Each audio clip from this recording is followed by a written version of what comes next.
Bien, vamos a continuar entonces con la segunda parte de esta clase, síndromes pleurales. Ok, primero vamos a definir qué es un síndrome pleural. Un síndrome pleural se define como cualquier tipo de condición o cualquier tipo de patología en la que se altera la composición normal del espacio pleural. Ustedes saben que en condiciones normales tenemos entre 10 a 20 mililitros de líquido pleural dentro del espacio pleural. Es lo normal, es lo habitual. Pero cuando ese líquido se reemplaza por aire, estamos hablando de una patología del síndrome pleural, que es el neumotórax. O en su defecto, cuando lo que hay dentro del espacio pleural es sangre, hablamos de hemotórax. Y cuando lo que hay dentro del espacio pleural es un líquido mayor a 20 mililitros dentro del espacio pleural, entonces hablamos de derrames pleurales. Evidentemente, las manifestaciones clínicas que se desarrollan en el paciente con síndrome pleural se debe precisamente a la incapacidad que... ok, ya va. Voy.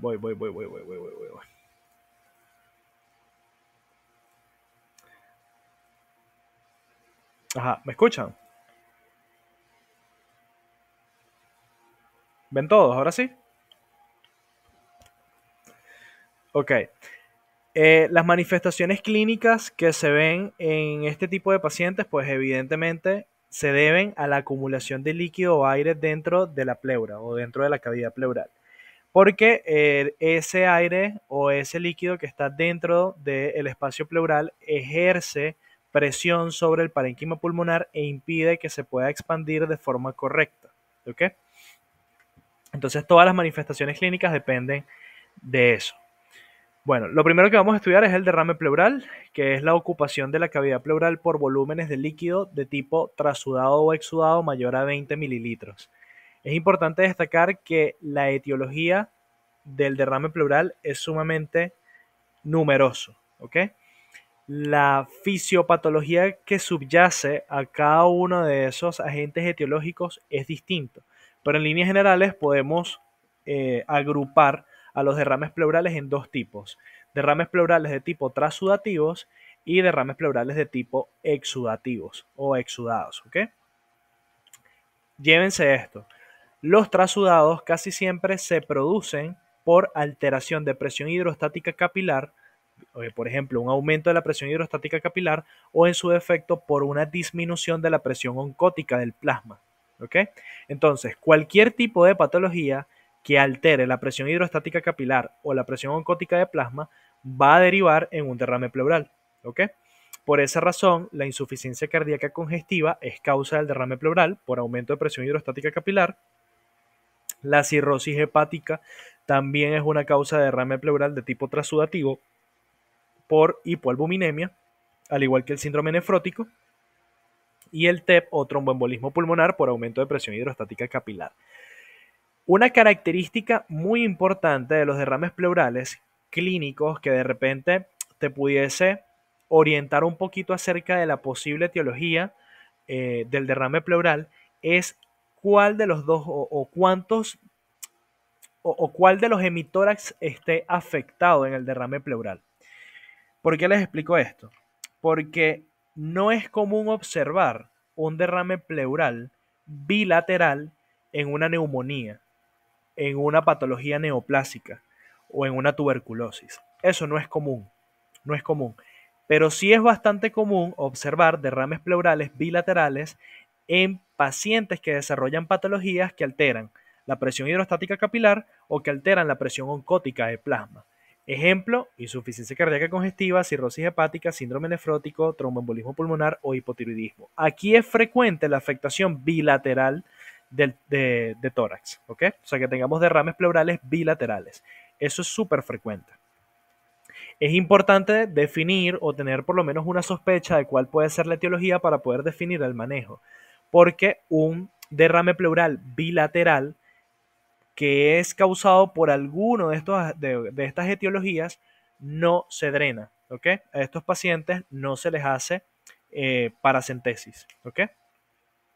a diferencia de los pacientes que hacen derrames pleurales unilaterales en los que se está sospechando de una etiología infecciosa o de una etiología neoplásica.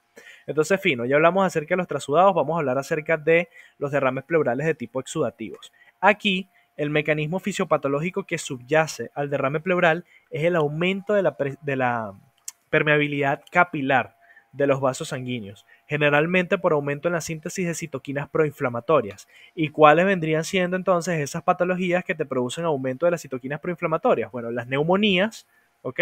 Perdón, disculpen, ya va. Ajá. Las neumonías, las patologías de etiología neoplásica, las neoplasias, las metástasis, la pancreatitis, la tuberculosis o el lupus eritematoso sistémico, que es una patología de tipo autoinmunitaria, ¿ok? Entonces, quiero que se lleven esto para los próximos años de carrera. Los derrames pleurales que son bilaterales casi siempre son por alteración de presión hidrostática capilar o por alteración de presión oncótica. Rara vez vamos a encontrar, si es posible, pero rara vez vamos a encontrar un derrame pleural bilateral que es causado por procesos infecciosos como la neumonía o en su defecto patologías neoplásicas. ¿Ok? Lo habitual es que la neumonía y las patologías neoplásicas se expresen como un derrame pleural unilateral y no bilateral. Es lo común. ¿Ok?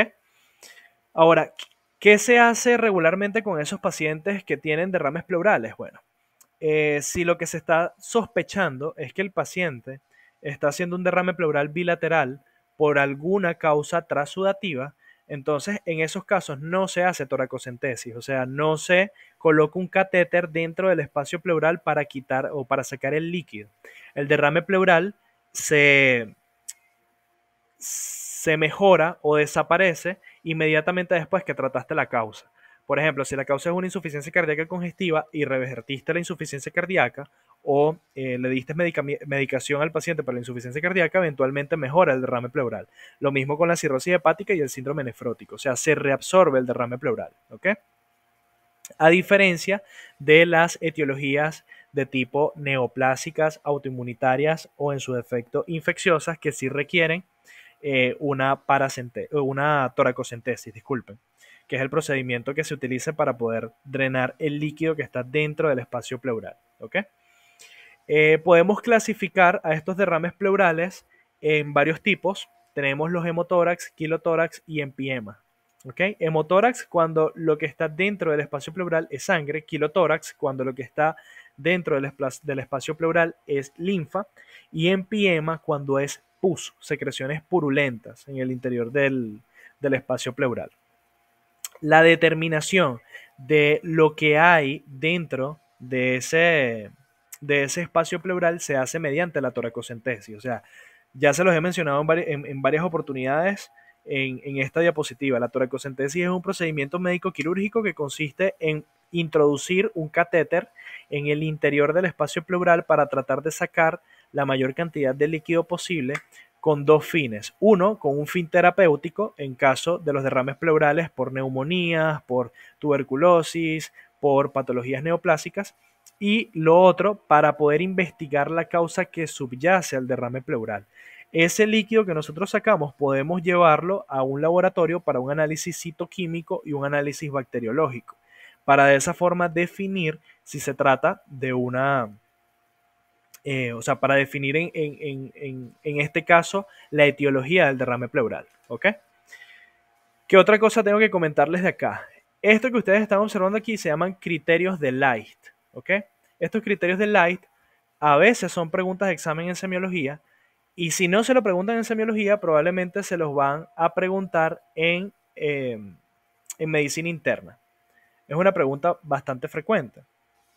Los criterios de Light son una serie de criterios de laboratorio o parámetros de laboratorio que nosotros evaluamos para saber si el líquido que nosotros sacamos mediante la toracocentesis es un exudado o es un trasudado. ¿Ok?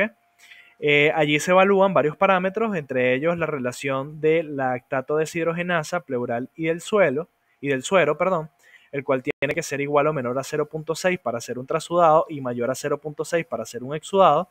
La relación proteínas pleurales y del suero, menor a 0.5 si es un trasudado, mayor a 0.5 si es un exudado.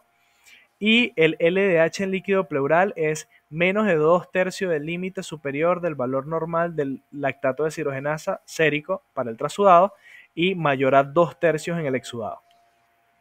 Esto a veces es pregunta de examen. Pero una de las características definitorias también de la diferencia entre un trasudado y un exudado es que el trasudado es un líquido que no tiene proteínas, mientras que el exudado sí, porque el exudado se produce por aumento de la permeabilidad capilar de los vasos sanguíneos por síntesis de citoquinas proinflamatorias. ¿Ok? Entonces ustedes van a observar que en los trasudados tenemos unas proteínas concentradas en menos de 2.5 gramos por cada 100 mililitros, entre otras características que se buscan desde el punto de vista de laboratorio. ¿Ok? Ahora, según las características o el aspecto que presenta el líquido que sale a través de la punción, a través de la toracocentesis, podemos hablar de derrames purulentos, pútridos, gangrenosos, quilosos y pseudoquilosos. En función al aspecto del líquido macroscópico pudiésemos inferir cuál es la causa. Un derrame purulento se caracteriza básicamente porque es un líquido turbio, es grumoso y es homogéneo. Muchas veces puede tener una coloración amarillenta, una coloración verdosa o inclusive una coloración un poco grisácea, ¿ok? En dependencia del agente etiológico implicado. Los derrames pútridos se caracterizan porque son de un color grisáceo o parduzco y tienen un olor que es muy fétido, ¿bien? Los derrames gangrenosos se presentan en aquellas patologías en donde tenemos gangrena pulmonar o gangrena del parénquima pulmonar per se. Este tipo de derrame se caracteriza por ser un derrame hemorrágico, ¿ok? Hay sangre con reflejos verdosos y además de todo eso tiene un olor muy característico, huele más o menos como un cuerpo en descomposición. Ese es el olor del derrame gangrenoso. Luego tenemos el derrame quiloso, el cual es un líquido blanco de aspecto lechoso que generalmente se debe a la acumulación de linfa dentro del espacio pleural. Eh, Se tiene que diferenciar a través de laboratorios de un derrame quiloso a un pseudoquiloso porque el aspecto es el mismo. La diferencia es que el pseudoquiloso no contiene grasas como la linfa. Lo que tiene como tal es una serie de proteínas que se llaman globulinas. ¿Ok? Eh, la causa de un derrame pseudoquiloso generalmente está asociada a algunas patologías neoplásicas como la leucemia o en su defecto las nefritis. Se pueden evidenciar este tipo de derrame pseudoquiloso. ¿Cuáles son las manifestaciones clínicas del derrame pleural? Lo primero, un dolor torácico tipo pleurítico. O sea, es un paciente que presenta un dolor torácico de tipo punzante en región posterolateral de tórax que muchas veces se exacerba mediante la respiración o mediante la tos. El paciente puede hacer disnea en reposo. Además de todo eso, puede hacer tos, puede hacer fiebre, frotes pleurales. Un frote pleural se escucha, es un sonido que nosotros podemos obtener al hacer examen físico de tórax. En los frotes pleurales escuchamos un sonido semejante al frote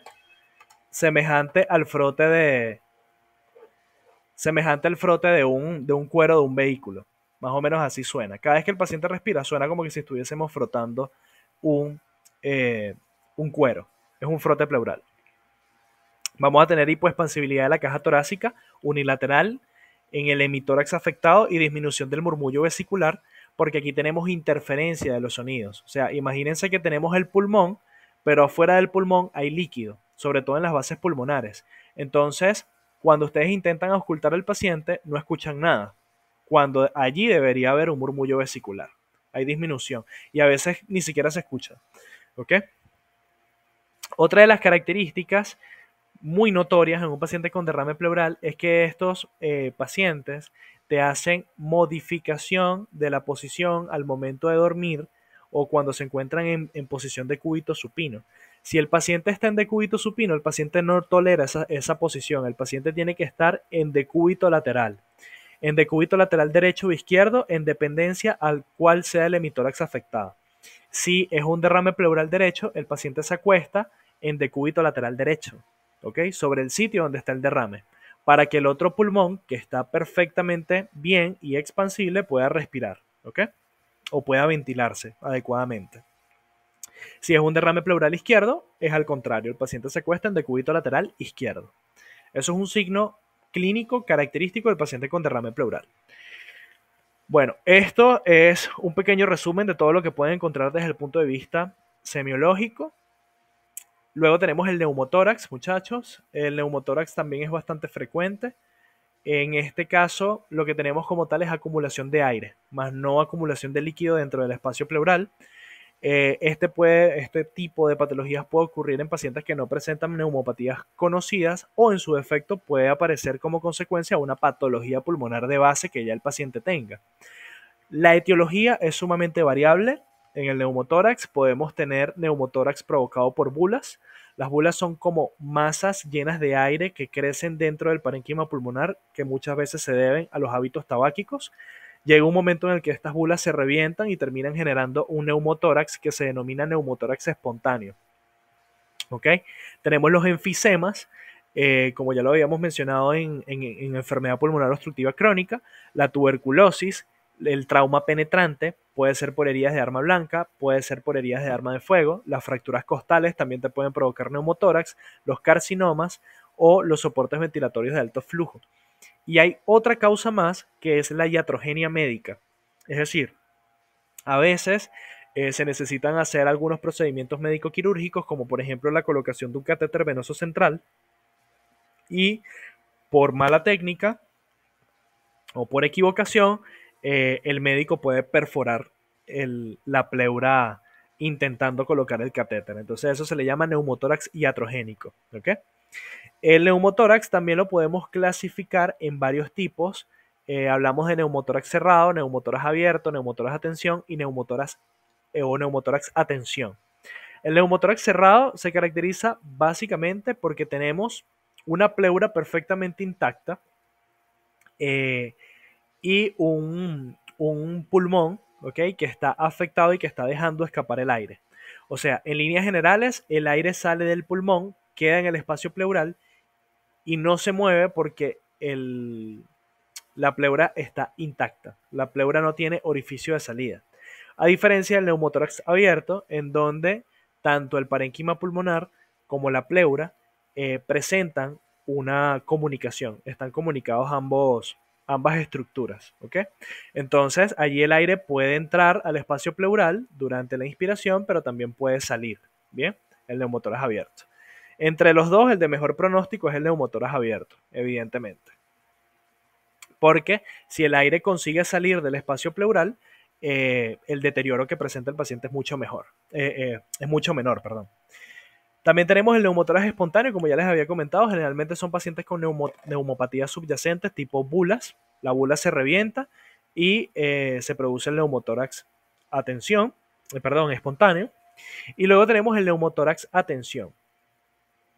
En el neumotórax a tensión, básicamente lo que ocurre es que la comunicación entre el pulmón y el espacio pleural actúa como una válvula de control, en donde el aire puede penetrar al espacio mencionado durante la inspiración, pero no puede escapar durante la expiración. ¿Ok?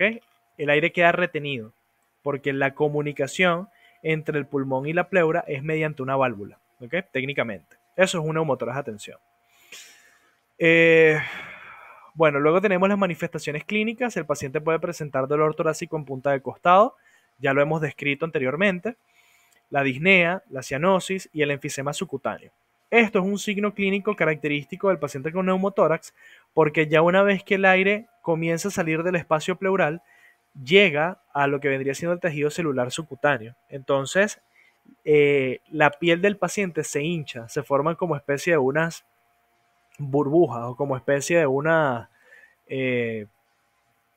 como un acúmulo de aire, ¿ok? A nivel de la caja torácica del paciente. Entonces ustedes van a ver que el tórax del paciente está bombado y cuando ustedes lo palpan, crepita, suena como un crepitante, ¿sí? Como si estuvieses despegando un velcro o como si estuvieses frotando el cabello, ¿ok? Frotando el cabello de una persona. Así suena, un crepitante. Y esto es a consecuencia del enfisema subcutáneo, la acumulación de gas dentro del tejido celular subcutáneo. Semiológicamente vamos a encontrar hipoexpansibilidad de la caja torácica de forma unilateral en el sitio donde está el neumotórax. Vamos a encontrar asimetría de la caja torácica porque un hemitórax va a estar abovedado, ¿ok? Se va a ver como ensanchado en comparación al otro. Vamos a encontrar reducción del frémito vocal o de las vibraciones vocales. Vamos a encontrar timpanismo a la percusión. Cuando ustedes golpean el tórax del paciente, obtienen un sonido que es retumbante, como un tambor. Es un timpanismo por acumulación de aire. Y a la auscultación no van a auscultar absolutamente nada. Hay silencio auscultatorio, porque el pulmón está colapsado debido a la cantidad de aire que hay adentro del, del espacio pleural. Esto es un resumen con todas las patologías más comunes: derrame pleural, neumotórax, condensación pulmonar, distensión pulmonar, atelectasia obstructiva y compresiva. Son las patologías más comúnmente encontradas, y aquí están los signos semiológicos que ustedes pueden buscar y que pueden utilizar para hacer un diagnóstico diferencial entre cada uno de ellos. Bueno, muchachos, espero que les haya gustado. Eso ha sido todo por la clase de hoy. Les estoy avisando en la semana para la siguiente clase, que es la clase de dolor torácico